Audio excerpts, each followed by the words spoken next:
well, you knew what you were getting into. And I'm like, no. You're listening to the Nacho Kids podcast, where we discuss all things step family related. Real stories, real people, real help. Your hosts are the creators of the Nacho Kids Method and the Nacho Kids Academy Step Family Coaching Team, Lori and David Sims. We all know the saying that stepmoms love to hear you knew what you were getting into. No, I thought it was David, you were right. David, you were right. You know, y'all pray for me. You have no idea. You have no idea. It was so bad. I bought David a shirt that says hashtag David is right. You sure did. I did. That's the most awesome present you've ever given. But what's so sad I can't find that shirt. Did you take it? I burned that bad boy. Did you take it for real? I cannot I find did. it. Lighter fluid and a lighter. You better not have burnt my shirt. I did. No. I felt like it was giving you too much power. What? Yeah, it was too much. You would wear it and these horns came out and... We're going to have to talk after this. No, we're not talking ever again. We're done. Right, so what's your point of bringing all this up? I have no idea. Oh, I do actually have an idea. Then you knew what you were getting into. Mm-hmm. When you and I got married, we knew that our custody schedules probably wouldn't change very much with our kids. Mm-hmm. Could you imagine being a step parent that sees the kid every other weekend, one night during the week, to all of a sudden having full custody?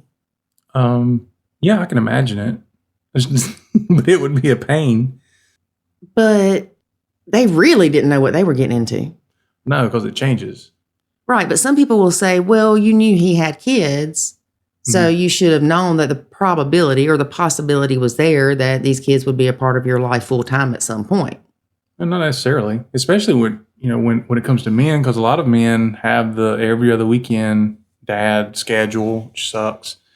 I've never had to do it, thank goodness. But if you're a woman and you get with this guy and he's got his kid every other weekend, then all of a sudden he's got him a lot more than that, then yeah, you don't really know what you're getting into.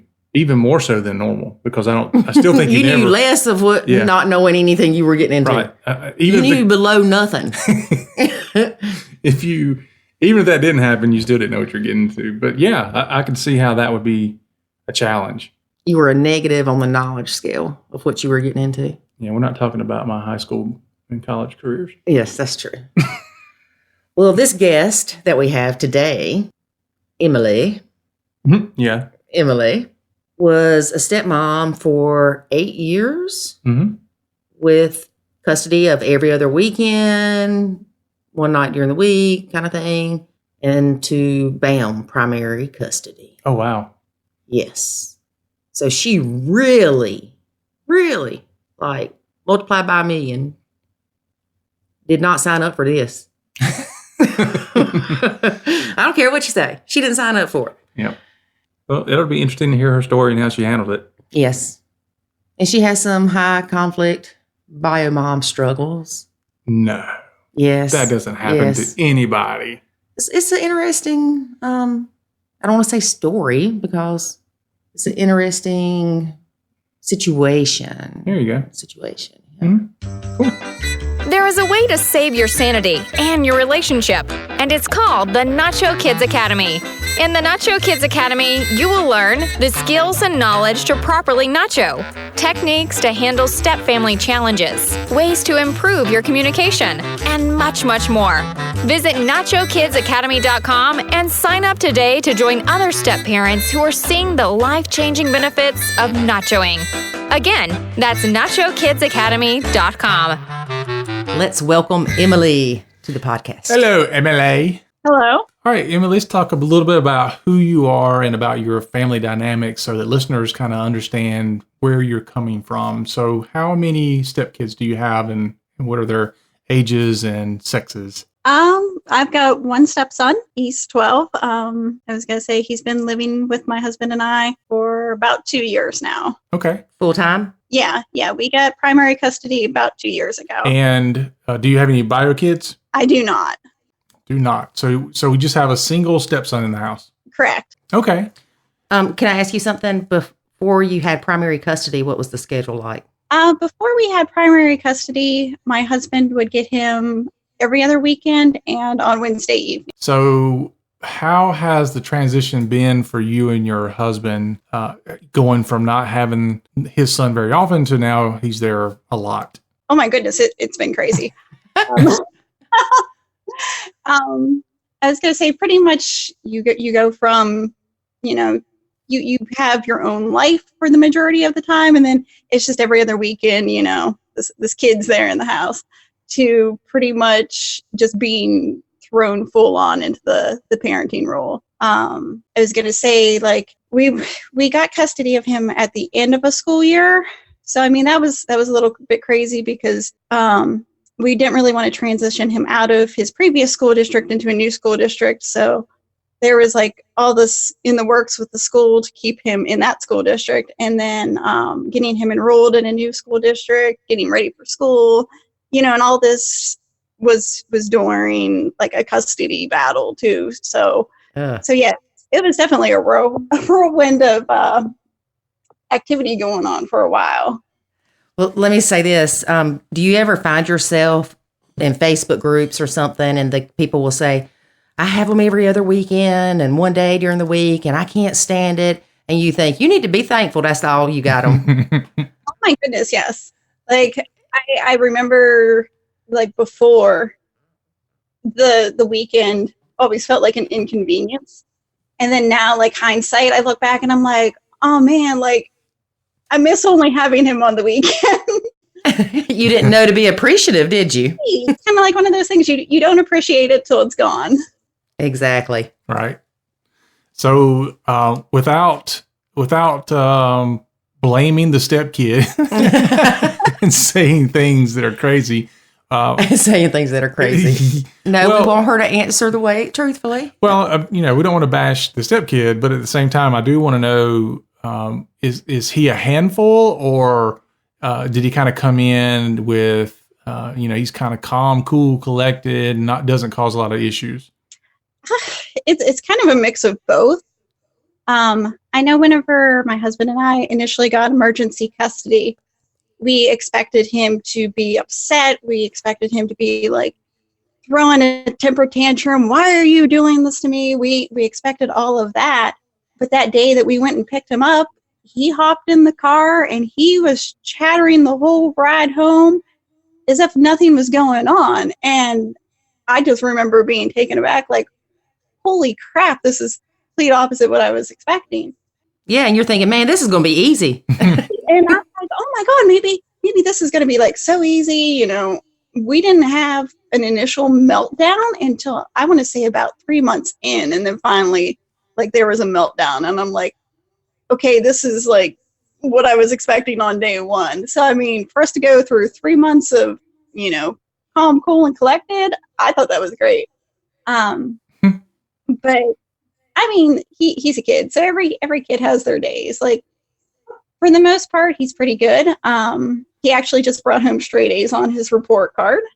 So awesome. Yeah, he's adjusted well to switching school districts and new friends and all that. So it's been a great transition. I mean, I can't really complain too much.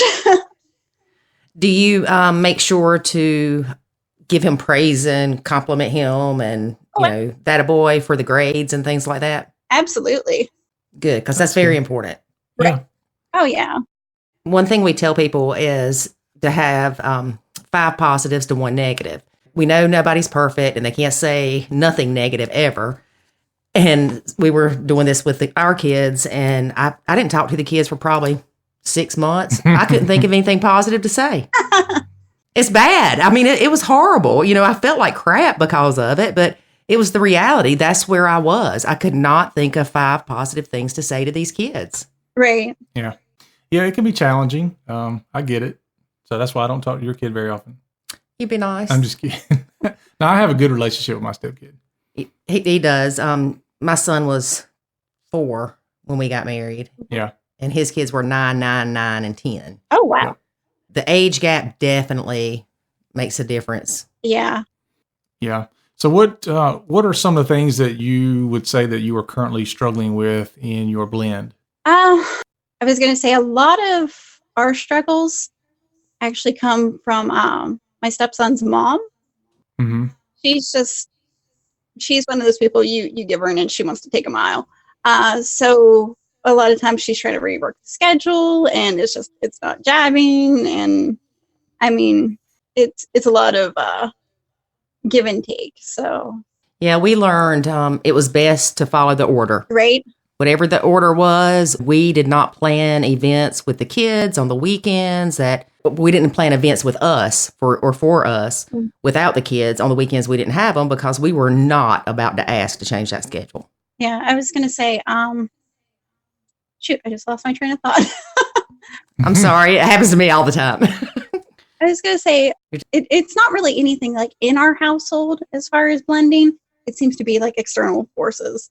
Like I said, the whole co-parenting thing with her, and sometimes just other people not really understanding the dynamics that come with a blended family. So. Yeah, if they're not in it, they don't get it. Right. And even if they're in it, everybody's situation is so different. For instance, with you did not go into this marriage with having the stepkid all the time, and that changed. So you're having to readjust. That's also one of my biggest gripes is people, especially now that we have him full time, it's the whole, well, you knew what you were getting into. And I'm like, no. I married a man that had his child every other weekend. I ended up with a stepkid full time. Like that's black and white. That's night and day. It's not the same thing. That is one of my biggest pet peeves, triggers, whatever you want to call it. Because I'm sorry, you don't have a crystal ball. Mm-hmm. You don't know what's going to happen. You don't know how the kids are going to react to things. You can research all you want. You can talk to everybody and get advice. But then when the reality of it hits, you don't know what to do. Right. And you were not planned for this. Right. I always say it's like the weatherman saying, oh, it's going to have sprinkles today. And the next thing you know, you're outside with your little tiny umbrella and a tsunami comes. Right. You weren't prepared, and it's not what you were expecting or what anybody else was. Yeah. But not only that, but I mean, I'm divorced. I can look at my first marriage and say I didn't know what I was getting into, right? Right. Yeah, I mean, but you know how everybody is. You marry him, you marry the kid too. Yeah. No, I didn't. No, but it's interesting that you had people say that. Were they people that were in your family, or were they friends or coworkers? How close to you and your husband were these people? I'd say it was never really close friends or family that would say things like that. It was, acquaintances, coworkers, stuff like that. Right.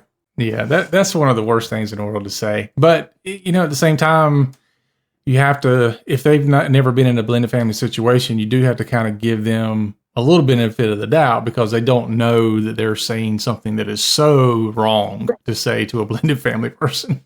And it's hurtful. It is. Yeah. Yeah, it's almost like, oh, well. You're stupid. Exactly. I was trying to add a little more words to that, but yeah, that you're just stupid. And, oh, well, you knew what you were getting into. How could you not have seen this coming? They treat it as if you touched a hot stove. Like, well, you dummy, you should have known the stove was hot. No, it's. Exactly. And that's one of the things, I've been kicked out of many a Facebook group because I do not agree with that at all. Even for the people that have it all wonderful and stuff, at some point, something is going to upset them or come at them that they did not see coming. Right. I mean, if we all knew what we were getting into, I hate to say this, but probably 90% of us would have not have done it. Right. Mm-hmm. And I mean, my husband and I have been together for 10 years. So, I mean, whenever we started dating, my stepson was 2. So, I mean, you can't say like, oh, hey, yeah, in 10 years, this is where you're going to be. Yeah. I mean, think about these nuclear families that have this kid that all of a sudden goes crazy and chops them up with the claw hammer. I mean, they didn't see that coming, and it was their own kid. Well, they should, Well, from a blended family standpoint, when somebody says you knew what you were getting into, the part they don't understand is there are so many outside dynamics that have a direct influence on your family. You don't have that in a typical nuclear family. And so that the phrase you knew you were getting into, the the reason why it has no validity is because you don't know all the other outside indicators and outside influences and all this and how they're going to play themselves out in your family. Right. So, you mentioned the bio mom, Mhm. and that's it's typically one area where the other parent is causing a lot of problems, or they're using a kid as a pawn, or using a kid to disrupt the other family. And those are things you can't necessarily foresee. You don't know that you're getting into that. Right. Yeah. And that's why we say you can't change or control what she does or how she acts. So you have to control or change how you let it affect you. And basically nacho her. Right. How often does she get him now? Pretty much now the custody agreement is almost reversed. She gets him every other weekend and on Wednesday evenings. And then the only other difference is now during the summer, she gets him every other week. Okay. Do you find that the every other week is easier? Yes, absolutely yes. I find myself looking forward to summer just because I want that break. Mm-hmm. So it's easier on you. Do you think that it's easier on the stepson? I was gonna say I know he enjoys this time with his mother. I really wouldn't say it's easier, but it's different. Mm-hmm. I know he has a hard time whenever he comes back. I'd say that'd be the only complication that we have. Right. What is the adjustment period? A day or two, or how's that look? Usually, yeah, because unfortunately, of course, different households, different rules, but she is very, very lax on rules, and my husband and I are not. So whenever he comes back, like sometimes there's resistance of, oh, well, I don't have to do that at mom's house. Well, you ain't at mama's, boy. Okay, I don't know how many times I have said that. Well, you're not at mom's house. Go get it done. So, and I mean, unfortunately, with the summertime schedule like that, there are those few days of adjustment, and it seems like as soon as he gets on the right path, boom, it's time for him to go right back to her. So we're constantly playing that game of back and forth. I know with us, when we had the kids more often in the beginning, it was like year 2, I believe, that the schedule switched. His ex changed her schedule to where she could get the kids more. So it went to more like 50-50 then. But before then, it was like we had kind of the same schedule that y'all did before. Mm-hmm. That every other weekend, or she had them every other weekend and every Wednesday. So we had them like at 11 out of 14 days or something like that. Right. And in a lot of ways, it was harder for us when she got more time with them because they had a 7-day vacation. Right. I was going to say, we see that too. Especially whenever there was breaks from school, we try to split it up so that she gets extra time with him as well. And usually that's whenever we have the behavioral problems. I think it was right at the tail end of Thanksgiving break. He ended up getting himself grounded for 6 weeks. So he was actually grounded throughout Christmas vacation as well. Ooh, Lord. Yeah. That's not good. Yeah. That's a long time. Do you have any parenting capacities with the stepson, or does your husband pretty much handle all the parenting? No, I'm pretty equal in everything. Basically, whenever my husband and I moved in together, we had several discussions about, what he wanted from me, all that. And in the beginning, he did most of the parenting and I was just kind of the assistant, I guess. Mm-hmm. But as time went on, it was like, listen, I can handle some of this so that all the burden wasn't on him. Right. But yeah, like basically our rule is we back each other up. So even if he doesn't necessarily agree with how I handled something, in my stepson's eyes, we're a united front. My husband and I will disagree about things in private. So right. Like if I dole out the harshness with a 6-week grounding, maybe later. Ooh, that was you? Talk about it and like, hey, maybe next time say this, or maybe next time do that. Okay, well, live and learn, but we don't fight in front of my stepson at all. Yeah, that's good. Yeah, that's really good. And 2, we have to keep in mind that you have been in this kid's life for a long time. Oh, yeah. He wasn't. He was only 2. Yeah. Yeah. So in my eyes, a lot of stepmoms, you have to earn that right to parent, to where it's not looked at as you're picking on the kid or abusing the kid or whatever. And your husband has to learn to trust you with you taking care of their kid, disciplining them and things like that. Kind of like if you have a babysitter that you use, well, after 2 or 3 years, you're going to expect them to be a little tougher on your kid or more stern with them or something because they've been there and this kid has learned more about this person. It's not just jumping in and being a drill sergeant. Oh, yeah.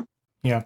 Well, one thing that people may be shocked to hear is that, when we talk about the Nacho Kids method, oftentimes people think that we are advocating pulling away from the step kids and never re-engaging, or step parents should never have any parenting roles. That is not what we're advocating. We're advocating looking at what works in your environment and for your family, and then doing those things, but having a way to where if you are having problems, you can pull back and reassess the situation and figure out where you should fit in and how that looks. For example, Emily, your situation and how you handle your family dynamics would have never worked for us. And the way we handle it would have never worked for you, but you have found a way to make that work. And because you had a kid that was 2 years old when you came into his life, and because the mom is not so active and all these other dynamics that you deal with, you found a way to make it work in your situation. And that's great. Right. And, one of the hardest things for me, and I think this is why I had to Nacho Supreme, as we call it, and disengage for almost a year, was because we had spent 2.5 years or so creating animosity, resentment, anger, all these bad feelings between me and the kids. So for me to step back and not engage with them to the point that it could be a negative intervention. I needed an intervention then, but to not have a negative interaction. And it was almost like, okay, we all needed that time to have a clean slate and to start over. And it wasn't long. Once I started re-engaging slowly, it would be something as simple as they'd all be talking, David and his kids, and I'd walk in there and say, "What are y'all laughing about?" And then within 10 minutes, if they said something rude or that annoyed me or something mean about my kid, I'd just walk off, because there was no need for me to address it. Either David was going to address it or he wasn't. That was his decision as a parent. So I would just have to walk away. But then again, it wasn't long before they started saying, "Where's Lori? Is Lori coming with us?" Or coming in, "I need to show Lori this," or "I need to tell Lori this," because they knew, number one, to appreciate anything I did for them because I didn't have to. Right. They saw what me doing nothing for them meant. They saw that I wasn't this mean, hateful person, that I really was trying to help them and that I did care about them. Mm-hmm. Yeah. Well, the other part of it too is I was never in front of them or even behind your back. I was never working against you. So Right. I was never saying things like, "Well, if you wouldn't have said that, then he wouldn't have said this," and in front of them, kind of confronting you. Right. And honestly, when we were going through our toughest times, that did happen. And not that I can tell you a specific case, but I do recall, not really being so worried about, taking your side or feeling empathy about what was going on, because we were at the point where we were just, everybody was miserable and We were done. just hated each other to a degree. We did. It was just bad. And I know everybody says it's horrible if you hate your stepkids. Well, you know what? I hated them and they hated me. Yeah. And the in-laws hated me and I hated them. And I didn't like her too much either. No. And I hated him. I hated him sometimes too. So, but I mean, I think hate is anger and hurt put together. That's what I think. It is. But I mean, we had a long, long way to come back from. And if we can do it, I mean, there's hope for a lot of other people out there. Yeah. I mean, I'm sure that you see, Emily, the struggles that everybody has in these groups. Oh, yeah. I know a lot of times, like, I'll be on one of the Facebook groups and I'm reading somebody's story and I'm just sitting there like, oh my God. I do not know how I would even begin to handle that. And I mean, even times I'll be sitting on the couch next to my husband and I'm like, "Dear Lord, look at what these people are doing. Look at what's going on." And, he's sitting there like wide-eyed, shaking his head like, like, so I mean, He probably does what I do. He says, "Man, these people are crazy." Yeah. it kind of puts things into perspective I mean, I don't. It does. Yeah, it does. I'll be complaining, that the kid was, lying, or he won't clean up his room, and meanwhile there's people that are dealing with like lice infestations and like behavior, mental health, and just like all sorts of craziness, like drug use and stuff like that. And I'm like, yeah, suddenly the lying and the cleaning up the room don't seem quite so bad. Mm-hmm. It's funny. The Facebook groups, they're good and bad. Right. They're good because they help you realize that your situation is not as bad. They are good because they help you realize you're not alone in your struggles, but they are also bad because you can take reading their stories and it triggers something in you. Next thing you know, you're hollering at your stepkid for something somebody else's stepkid did that you read about. Because it just brings up those bad memories. No, you're the only one who does that. No, I'm not. I'm not. I know I'm not. Right. Or I mean, even on the flip side, like sometimes I see people on those groups that they have very, very close relationships with their stepkids. Like, oh my God, he made this for me. He did this for me. Like, look at this card. And I'm like, I've never once got a homemade card, Yeah. Or I'm more like, I'm just glad that they're quit planning to burn me at the stake. Yeah. Yeah, we actually I've got really good relationships with the stepkids now. They're older. I mean, of course, the relationships improved greatly after Nachoing, and that's why I started re-engaging, but I still did not fully re-engage, and I'm still not fully re-engaged. There's things that I may comment to David about with the kids, but I'm not going to address it with them, or I may just not say anything at all. But at the same time, when the kids goes to leave and I say, be careful, it's not Lori's telling me what to do. It's, I will, love you, bye. And so we've come a long way, and I've had to learn to love them for who they were, not what they were. The what is, they were my stepkids. The who they are is who they are. One of them's really funny and just yappy, and then the other one, he's just kind of chill, and then one of them's like chill as a rock. And then, the other one, I can talk to him about girls or finances or whatever. We just have different relationships. Oh, yeah. So, Emily, let's talk a little bit about, if you can, the struggles you're having with the bio mom. I mean, if you can, and don't throw her under the bus too hard, but don't give her name, address, social security number, anything like that. But let's just, Look. Yeah. Let's talk about some of the struggles you're having, because that is a very common thread with step families, and we like to talk about how you're dealing with that and what type of struggles you're having and what that looks like. Right. Well, I mean, her and I obviously do not see eye to eye. I've always tried to remain civil for, my stepson's sake, for my husband's sake, all that. She hates me to the point where she won't even say my name. Ooh, it makes me, jealousy is an ugly thing. It makes me feel like Voldemort, But who's that? He's a cartoon character from Harry Potter. Yeah, Harry Potter. That's right. Yeah. So, okay, not a cartoon character, but a character from the book. Yeah. Okay, sorry. My mama wouldn't let me watch Harry Potter, even though I was 40 years old when it came out or something. You wasn't 40 years old when it came out. But yeah, so like she won't even say my name. I'm always that girl. Hey, say her name 3 times like Beetlejuice. Beetlejuice. Maybe that's why she won't say my name, is because she's worried I'll show up or something. Yeah. So what kind of challenges are you having with her? Is it things that she does to the stepkid, or tries to use him against you? What is she doing that's stressing you out so much? Well, I mean, thank God it's gotten better since like the custody battle kind of settled down and that dust has settled. But a lot of it is the behavioral issues with my stepson. Like I mentioned before, she does not have rules at her house. She's one of those parents where she's more concerned with being his friend than being his mom. Mm-hmm. And like, I'm sorry, he's got friends. He needs a mom. And essentially whenever he is with my husband and I, like, we both take on those parenting roles. He's got expectations here. He's got rules here. But whenever he goes to mom's house, it's a free for all. Like, he doesn't have a bedtime. He has no responsibilities, no chores, anything like that. So a lot of times whenever he's with her for an extended time, he comes back home kind of, I don't want to say spoiled, but spoiled is a pretty good word. And he just feels like the rules don't apply to him, or they shouldn't apply to him because he has no rules there. So Yeah. we have a lot of that. And Well, for him to make straight A's with, no discipline and, with the other side of the family, that's pretty good. That's really good. yeah. And I mean, his grades are like night and day from her having primary custody to us having primary custody.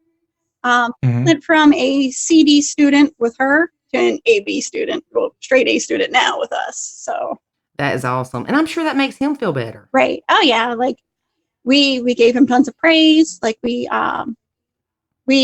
told him before the straight A's, we told him, if you bring home straight A's, we will get you anything you want within reason, always have to have that stipulation of within reason. And yeah, so like he wanted satellite installed in his room so he could watch TV in there. And that's what we're going to end up doing here in a couple of weeks probably, is hooking that up for him. But I mean, we gave him a goal to work towards and he did it. And That's awesome. yeah. And I mean, she always, treated his grades as, well, they are what they are. And, like never, It's not that big of a deal. never tried to motivate him, nothing like that. And so now not only has he proven to himself that he can do it, but he has proven to her that he can do it. David, my son makes pretty good grades. He makes all A's. And David told him if he made all D's, he'd give him $1,000. That's what I deal with, folks. Mine is like nacho on crack or something. I don't know what David's doing with my son, really. But he likes to mess with him. And I told him, I said, well, I'll give you some money if you make straight A's. And David goes, I'll give you $1,000 if you make straight D's. And he looks at David, he said, deal. I'm like, boy, I will kill you. I will whoop you to death. It's the dark side of Nacho. Yeah. It's like he's anti-Nacho or something. I don't know what you're doing. Yeah. I'm turning her own kid against her. Yeah. That's it. Yeah. But we, her son and me, he's 14. So, but our favorite pastime is torturing her. So we get along. We have a common goal in mind. I think that's the common goal of you and all the kids. Well, that's true. Yeah, we had one of the stepkids came back the other day for a couple days, weekend, something like that. And the next thing I know, I hear them wrestling, and I'm like, "Stop! Y'all were going to break something." Well, they don't listen. My own son doesn't listen, and I keep hearing it. And next thing you know, I hear this loud boom, and my son gets up and runs to the bathroom and shuts the door. And I'm thinking, he busted his head open, And so I'm asking Dave's kid, I'm like, Mason, what did you do? Whatever. And he's like, I don't know what you're talking about, the whole normal thing. And then come to find out, after I busted into the bathroom and acting all crazy, they were going to act like Mason hurt Jackson. And Jackson was going to go put fake blood in his head. Yeah. So, yeah, that's the fun that we had. But now let's go back to the high conflict bio mom. He said there was a slight detour there. Yeah, I'm sorry. We do that a lot. Yep. Squirrels, rabbits, dogs. It doesn't matter. It can distract me.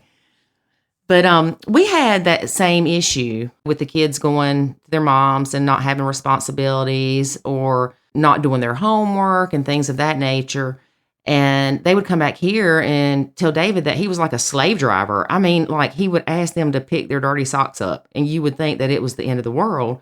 But come to find out, mom was still laying their clothes out for them. Yeah. She was still doing their laundry, cooking 18 different things, or going to eat 18 different places, or always doing the fun stuff with them that we didn't do because, number one, we're not like that. And it was costly, part of the reason.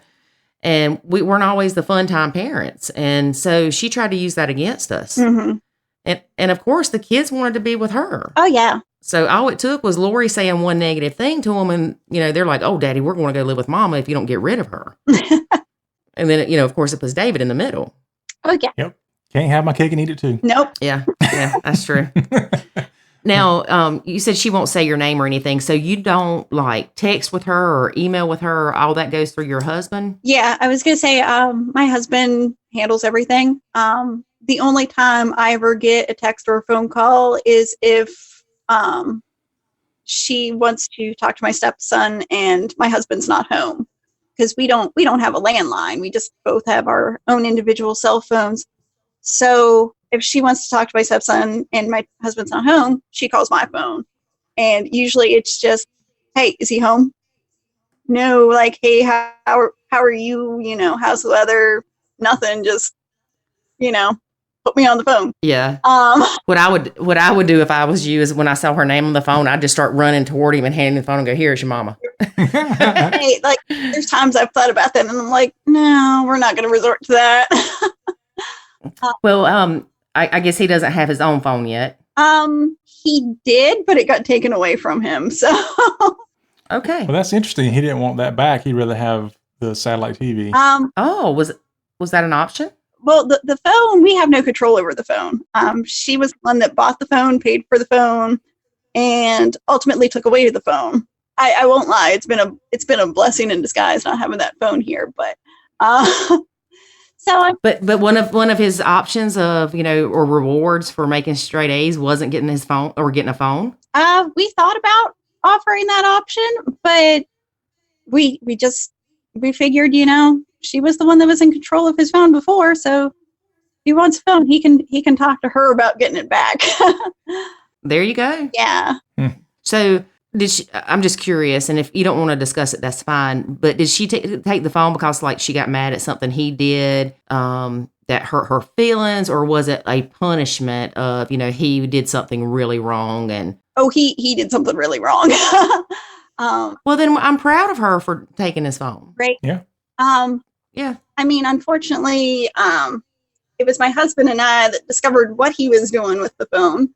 Ooh. Yeah. So, I mean, my husband had a conversation with her, like, hey, this is what's going on. And, you know, they discussed whatever, you know, options they both had in mind. And ultimately she took away the phone. So, I mean, she was the one paying the bill. She was the one that bought the phone. So we kind of just had to agree to it. Mm-hmm. Yeah, that's really good. That's really good that she listened to what y'all were saying instead of trying to blame you for what the kid did. And David, if you don't stop looking at me right now, I'm going to poke your eyeballs out. I'm just interested in, you know, when a kid does something crazy with a phone. And we're not talking about my son right now. we're talking about sweet Emily's little stepson that's making straight A's now, and he's getting his life together. Okay. See, it's all positive. What makes you think I'm looking at you? You're staring at me. Is your conscience bothering you? No, but you're doing things that make me know what you're thinking. Lord, something we'll share with you, Emily, is, you know, with David's kids being so much older, when they were 13 or something, he would fix their breakfast, or if his mom was taking them to school or something, she would. And my response is, oh my God, they're 13 years old. They can fix their own breakfast. That's what I was thinking. Well, now that my baby's 14, I fix his breakfast every morning. So I've got a lot of the foot mouth syndrome thing or whatever going on right now. Yeah, she's eating a lot of the things that she fussed at me about. Oh, you should exact this kind of punishment for this kind of thing and all that. Now when her son's doing it and he's hitting the same age that my kids were when she was saying those things, now it's like, you know what? Maybe I was a little harsh on you. Yeah, maybe I had unrealistic expectations. What is it, eating crow? I don't know, but you've tore through a few shoes. David. We're not going to go there right now. We'll have our own podcast later. All right, Emily. This is Emily's time. Are you ready to go into the lightning round? Ooh, I suppose. We need like a lightning sound. Yeah, I know. We'll That's find like a one. whip. All right, so we're going to ask you a few questions. Four questions exactly. And we're going to let you kind of answer those off the cuff and see what you have to say. So the first question being, what has been the hardest part of blending for you and your family? Well, like I said, a lot of it has just been outside influences. And I mean, one of the big outside influences that I always struggled with is the idea that a stepmom should love her stepchildren. I'm not saying I dislike my stepson, but I don't have that motherly love. Like I didn't like look at him as a toddler and my ovaries didn't explode saying like, oh my God, you have a baby. Like, and I never experienced that. Well, I've got to say, I am so glad that you're not on here saying, I love him like my own. And then we say, well, how old are your kids? And you say, I don't have any. Right. Because that happens a lot. People will say, I love them like my own, but then they don't have kids. So how do they know? And then the other side of that is my son and David's kids, we've talked to them about this. They would be mad if David loved my son like he loved them. Right. I mean, and it's apples and oranges. Like you can't really compare the two. Exactly. But yeah, Yep. So many people would tell me, oh, well, you should love him. You should love him. He's well, at the time, my husband and I were just dating. So it was like, oh, he's your boyfriend's son. You should love him, or I even had people that would tell me that there was something psychologically wrong with me because I didn't love this child. And it's like, you don't love every child you meet, No, you don't love every person you meet, but that does not surprise me after the judgment I see in step-parent groups. Exactly. And I mean, it was just horrible. Like I was convinced that there was something wrong with me because I didn't love this child. And I had people telling me that I didn't really love my husband because I didn't love his child. That's one of those trigger things again. Wow. Right? And I mean, my biggest comparison was, okay, whenever you marry someone, if you don't like your in-laws, people tell you, oh, well, you married him, not his family. But if you don't like your stepchild, it's, well, you married him, you married his child. And it's like, no, like it's, you can't choose, Yeah, and here's the other thing is the stepmom is made to feel like she better love that kid Right. like her own, or at least love them, or like you said, why be with him? You're ruining the kid's life. You're a horrible person. But yet the stepkid, it is normal, expected, and recognized, or whatever other word I'm thinking about, for them to treat the step-parents like crap. Oh yeah. It's a complete double standard, and it's ridiculous. But I went through like a good spell where I beat myself up pretty bad about not loving this child, and finally I just came to the realization of, look, I don't have to love him, but I need to make him feel loved. I mean, especially now that we have primary custody, I go out of my way to do things for him. Like if I see something in the store that I think he'd like, I'll buy it for him. And it's not so much love for the child, but it's love for my husband that makes me do it. Amen. That's what it is. And that's what people don't get is you're doing those things. And it's okay that you don't love this child. And if something happened to dad, that you wouldn't try to get custody of him and all that stuff. And that's the same thing with Nacho kids is I had to Nacho out of love for my husband. Mm-hmm. Mm-hmm. But it sounds to me like you do care about him, and you probably care a lot about him. Mm-hmm. I was going to say, like I said before, he needs a mom. And, in our household, essentially that role falls back to me where, I might not be the biological mom, but in this house, I act as the mom. I'm the one, running the household, cooking the meals, helping with homework, all that. And I mean, that's what he needs from me. That's what my husband needs from me. So I'm happy to do that. Right. Your job is to help your husband in whatever role or mode that may be for whatever fits your blend. Yep. All right. You ready for question number 2? Sure. Okay. What's been the best advice that you've ever received about blending? Oh, geez. Have you ever been given advice? I was going to say, it seems like most of the advice I've ever gotten has been from people that weren't in a blended family. So yeah, she got advice. She knew what she was getting into. That was her advice. Yeah. We could do a whole year on you knew what you were getting into. All right. So we haven't had any good advice given from people in your life. So we'll move on to the next question. If you could travel back in time, knowing what you know today, what would you tell your past self about blending? Just that it's okay to have difficulty with it. It's okay to not be 100% happy with it. It's okay to not love the child, but still be there and be wanting to help the parent. Right. Okay, great. Yeah, I know. One of the things that you had mentioned in the questions we asked you before the podcast was about, I think, like sitting in the bathroom crying or something like the laundry room. Yes. Yeah. Because like, and I've made this analogy to other people, just trying to explain it to them. Being a stepmom is like walking into the school cafeteria and everybody is giving you the side eye because you don't really fit in with any of them. The stank eye. So you take your sandwich and you go sit in the hallway, eat your sandwich, and you hope nobody sees you crying. Like that's like the best analogy I've ever came up with as far as that. Because my single friends don't get it. My married friends don't get it. My married friends with kids don't get it. So you are an outsider to everyone. Mm-hmm. Yeah. And they don't understand it. And either you have ones that will judge you for what you do or don't do, or you have ones that'll flat out tell you, I don't know what you're going through. Right. I couldn't imagine. Right. Yeah. But that resonated with me because I don't know how many times I sat on the front porch crying, thinking, what have I done? Right. What have I done for me? To me, my son.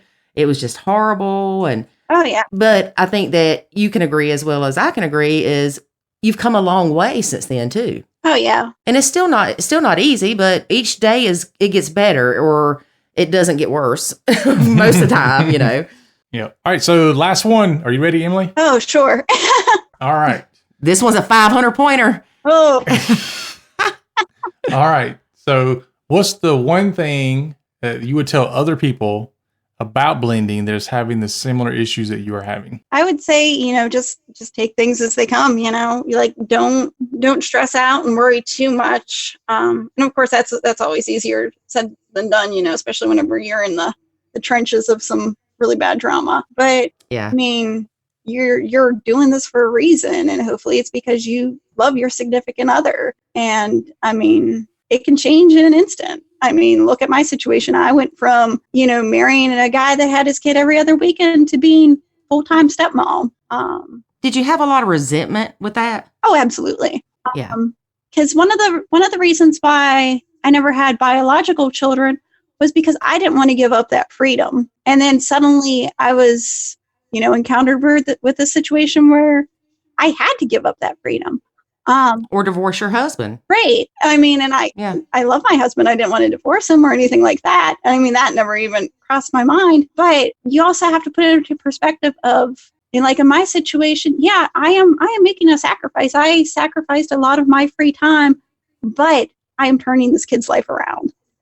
From him going from, almost failing grades to bringing home straight A's. And to me, that's what's worth it in the end. So, I mean, sometimes you just have to step back and look at the big picture. Yeah. And even for stepmoms that aren't as involved as you, we still have the opportunity to instill good values in them just by our actions or being kind to them. They see those things. Right. And, I tried to say this the other day and I got it all wrong, children act whatever they live or something. I don't know how it's phrased, but whatever they see, they're going to mimic at some point. Right. And if they see you being kind and helpful and things like that, whether you're doing the parenting role or not, you have a good influence on those kids. Oh, yeah, absolutely. All right, Emily, we're going to wrap this up. All right.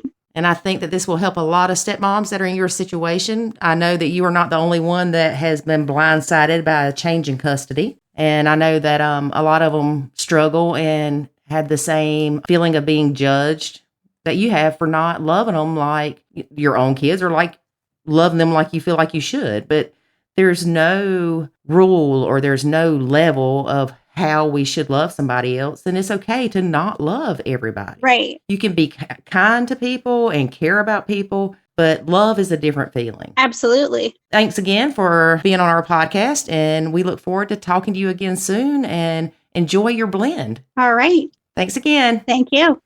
I don't know about you, but I think Emily is doing a great job considering that her life basically got flipped upside down. Mm-hmm. And it's interesting to note, too, that she doesn't nacho.